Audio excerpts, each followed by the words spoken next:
agora, eu queria que vocês me contassem um pouquinho como que a gente pode aplicar, então, essa ferramenta Eneagrama no desenvolvimento das lideranças. Nós fizemos aqui no Madre Teresa até uma escolha pelo Eneagrama, inicialmente, quando nós iniciamos o projeto de desenvolvimento de liderança, de gestão por competência, justamente por apresentar caminhos de desenvolvimento. Ou seja, eu tenho uma janelinha, eu tenho uma visão de mundo, mas existem outras possibilidades. Principalmente pensando na complexidade, né, da área de saúde. A gente trabalha o que a gente fala, um termo que é muito comum, principalmente em hospitais, que é a equipe multidisciplinar.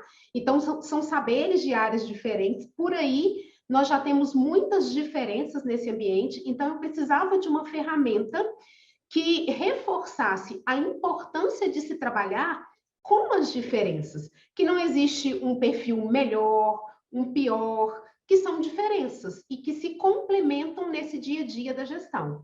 Então, a nossa escolha pelo Eneagrama, nós iniciamos a partir daí, e aí trazendo o Eneagrama para esse contexto de desenvolvimento da liderança, né? Pensa comigo, às vezes eu estou assumindo um cargo de gestão, e até então eu fazia gestão de mim mesmo. Se a gente pegar lá aquele pipeline da liderança do Rancharan, que vai trazer os níveis, né? Num primeiro momento, eu sou gestor de mim mesmo. Então, eu tenho lá a minha janela do meu mundo. De repente, eu assumo a gestão de uma equipe, eu assumo gestão de pessoas.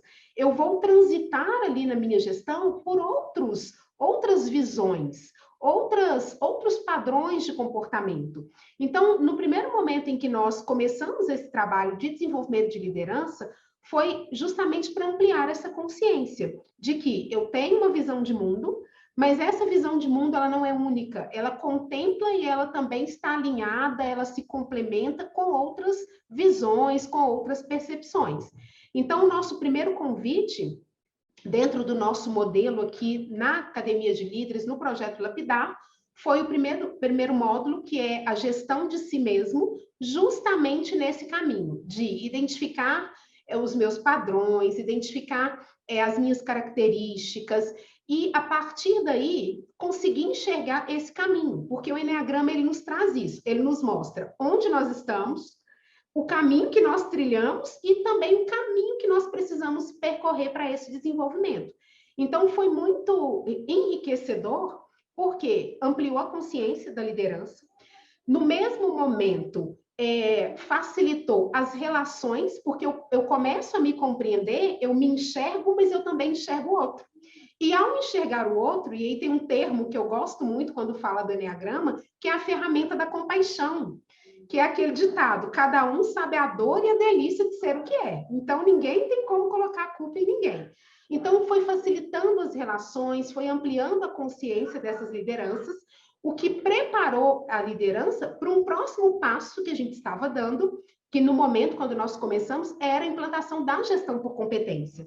Eu não conseguiria falar de competência, de indicadores de competência, que são comportamentos, sem antes mostrar para o líder esse caminho de desenvolvimento. Então, nós utilizamos essa ferramenta e foi muito assertivo, tanto para o desenvolvimento em si, mas também para as relações, para a comunicação. Nós tivemos vários desdobramentos no desenvolvimento desses líderes para atingir todas as competências que a instituição estabelece como necessárias no caminho da liderança. Então, a opção, como eu já disse, tem várias aí ferramentas, mas a opção nesse momento foi pelo Eneagrama justamente por nos proporcionar esses caminhos de desenvolvimento.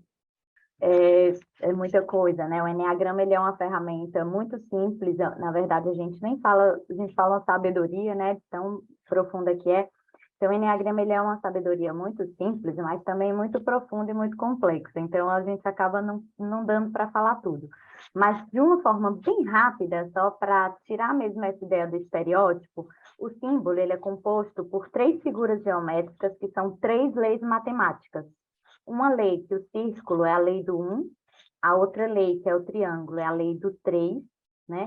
Então, a lei do 1 fala que tudo é uma coisa só, né? Que é uno, né? Que tudo é uma coisa só, tudo está interligado, né? Fala muito, a gente lembra da visão holística. A lei do 3 vai falar para a gente da manifestação e do equilíbrio. Então, os antigos, eles diziam que a lei do 3 e a lei do 1 estavam intimamente interligadas. Eles diziam que o 1 é 3 e o 3 é 1. Eu explico isso mais no curso, né? Mas a gente pode pensar o seguinte, nós somos um ser humano, né? Nos manifestamos de 3 formas, que você falou os 3 centros. Então, através da razão, da emoção e da ação, tá? E o terceiro símbolo, a terceira figura geométrica é uma hexade, né? Que fala dos processos da transformação. Então, trazendo para nós, somos para nos manifestarmos em equilíbrio, né? Nós devemos nos manifestar de 3 formas, com a nossa razão, nossa emoção e nossa ação, e estamos em constante processo de transformação. Então, o Eneagrama não dá para ser usado como um rótulo. Quem usa como um rótulo não entendeu realmente a profundidade da sabedoria. Então, quando a gente vem para a aplicação, que a Cris trouxe aí de uma forma muito bonita, né? A forma que é aplicado, né? Ela falou assim, que ela trouxe para os líderes, né? Onde estamos, né? Aonde a gente quer chegar. Então, como a gente aplica, né? A gente faz também, a gente acredita que transformação é processo, então não existe milagre, a gente sempre fala sobre isso, né? Por quê? Porque estamos na costura do feste, das coisas milagrosas. Então, o Eneagrama, ele não é um milagre, né? Então, mas é importante a gente saber onde nós estamos. Então, por isso a gente começa com o estudo da personalidade. A gente entende onde é que nós estamos, essa personalidade. A gente entende aonde a gente quer chegar, que a gente olha a essência, tá certo? Que é o mais bonito do Eneagrama, que é o que existe de mais divino, de mais belo, de mais puro, né? É a essência de cada ser humano. Então, a gente vê onde estamos, onde nós queremos chegar, e o Eneagrama, ele é um mapa. E aí vem a questão das asas e das flechas, né, que vocês falaram, e como a gente aplica isso na liderança, tá? O curso, ele é em etapas. Então, na primeira etapa, a gente conhece os 9 perfis, e a gente precisa conhecer os 9 perfis, eles se interligam entre eles. Depois, a gente vai conhecer os instintos, os subtipos, e esses caminhos de asas e flechas. E aí, como é que isso é aplicado? As pessoas querem muito entender na prática, né? E aí eu vou falar casos que são, assim, bem específicos.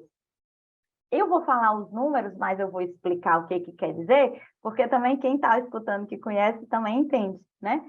Então, por exemplo, uma empresa que a gente ministrou o curso, uma parte bem inicial, quando eu cheguei numa etapa seguinte, a pessoa falou o seguinte, olha, eu sou líder, né, de um setor, a empresa passou por uma situação muito peculiar, né, eles sofreram um incidente muito grave, e ela disse que durante esse incidente, ela é um tipo bem emocional, né, ela é um tipo 4. Então, ela estava dando uma ordem e ela disse que estava com toda a intensidade, ela estava exasperada, né? E ela dando ordem. E aí ela disse que quando ela estava dando aquela ordem, a pessoa que estava recebendo a ordem estava simplesmente sem nenhuma expressão. Tipo assim, né? Não tinha nenhuma expressão, não tinha nenhum movimento. E ela, quando olhou, ela disse que se fosse em outro momento, aquilo tinha me tirado do sério. Mas quando eu olhei, eu me lembrei do curso e me lembrei. Ela até usou essa expressão, ela disse, tem um tipo que faz cara de paisagem. Isso não é comigo, fulaninha. Você é a gestora, você é a líder, você que tem que ter controle emocional. Olha, você está intensa demais. Isso ela falando os pensamentos dela, né? Você está intensa demais. Controla. Aí ela disse que respirou, tentou ser mais racional e simplesmente deu a ordem. E na hora que ela deu a ordem, a pessoa cumpriu. Pronto, minha gente. Aí ela disse, não é que funcionou? Tá certo? Então, a riqueza, a aplicação do Eneagrama, gente, é a gente conhecer as diferenças, entendeu? Se a gente for pensar, esse perfil, né, que muitas vezes fica ali, né, sem essas expressões, que, né, um tipo 5, que é mais contido nas suas demonstrações. Ele estava em outra empresa, a pessoa estava explicando que ele sai do sério quando vem. Ele tinha um funcionário que toda vez chegava para ele e perguntava coisas que tinha no manual. Ele tinha um manual, certo, gente? E ele não gostava de ficar explicando coisas que tem no manual. Não é só você ler? Por que ele tem que lhe dizer? Leia o manual. Não é simples assim? Só, gente, que a pessoa sempre vinha para ele pedir. E ele disse que ficava indignado. Depois do curso, ele percebeu que existem pessoas que precisam desse olho no olho, desse contato afetivo, dessa fala. Ele disse que não é toda vez. Mas algumas vezes a pessoa chega e ele diz, fulano, vem cá, isso que você está me perguntando tem aqui no manual, mas deixa eu lhe ensinar a procurar. E aí ia com a pessoa, ensinava, lia com ela. Sabe o que ele disse que aconteceu? Algumas vezes, outras pessoas iam procurar por ele e ele perguntava o que era e a pessoa diz, isso aí tem no manual, deixa eu lhe dizer. Ou seja, já estava até agilizando o trabalho dele. Ok? Então, gente, a gente conhecer essas diferenças faz muito, né? Traz um diferencial muito grande na liderança. Nessa última empresa, né, que eu fui, a gente está fazendo trabalhos em grupo. Existe um tipo, que é o tipo 1, que é um tipo que tem esse rigor, né, que olha muito erro e que quer muito corrigir, aperfeiçoar. Quando o grupo dos tipos 1 perceberam o nível de rigor deles, vocês acreditam que eles pediram a revisão no feedback que tinha sido feito recente? Que eles começaram a conversar com os outros gestores e eles viram como os funcionários deles são avaliados com um rigor muito maior do que os outros. Então, de forma prática, o Eneagrama é aplicado dessa forma, né? E o caminho das flechas, que as pessoas podem estar, né, curiosas, o Eneagrama, gente, ele dá sinais. Ele fala para a gente, ele ensina para a gente, quando a gente encontra o nosso tipo, ele fala assim para você, olha, quando você está bem, seguro, à vontade, ou em caminho de desenvolvimento, você costuma apresentar tais sinais. Quando você está sob estresse, ou quando você está num caminho de mais inconsciência, né, sobre você mesmo, você costuma apresentar esses sinais. E isso é como um sinal de trânsito. Acende a nossa luzinha vermelha. Semana passada eu ministrei um curso de liderança. E tem um momento, né, que eu estava conversando com a turma e eles estavam falando, olha, a gente foi dar feedback na semana passada, e aí eu fico olhando para o meu colaborador e fico pensando, que tipo será ele? Aí eu, tá, mas vamos pensar sobre você mesmo, né? Sobre o seu tipo. Quando você deu o seu feedback, aí quando você vai pedir as próprias observações, a gente não está atento sobre nós mesmos, entende? Aí eu até brinquei com eles, eu falei assim, ó, vocês acham que eu não me estresso quando eu estou em curso? Às vezes eu ministro, né, a Cris deve saber, a gente ministra curso em jornadas de 16 horas, 8 horas, assim, né, 16 seguidas, 8 em dia. Vocês acham que a gente não se estressa? Então, você acha que se eu não tivesse o meu sinalzinho alerta ali, opa, né, esse aqui, ó, eu estou começando a estressar, respira, volta. Então, quais são os mecanismos que você, dentro do seu tipo, pode ter para perceber os seus sinais de estresse e, né, se dentro do seu estresse, ter a sua melhor atitude? É isso que o Eneagrama nos ensina. E isso é uma grande aplicação para a liderança, entende? Isso é para que o Eneagrama serve. E acho muito bom, Luciana. E aí, só para complementar, Cláudia, que a Cris claro. falou, né? O Eneagrama, no IESH, a gente acredita verdadeiramente que o Eneagrama ele serve para autoconhecimento e desenvolvimento, nunca para seleção, nunca para nada que seja feito no sentido de limitar um ser humano, no sentido de rotular um ser humano. Só isso.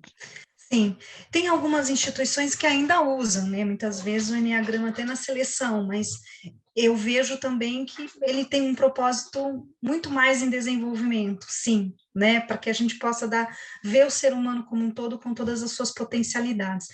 Olá, meu nome é Cláudia Palmucci e tenho um convite especial para você que acabou de assistir esse vídeo. Se você gostou, dê um like aqui embaixo, dizendo também para a gente suas sugestões de temas, comentários, dúvidas, para que a gente possa fazer a nossa próxima live na Quarta RH.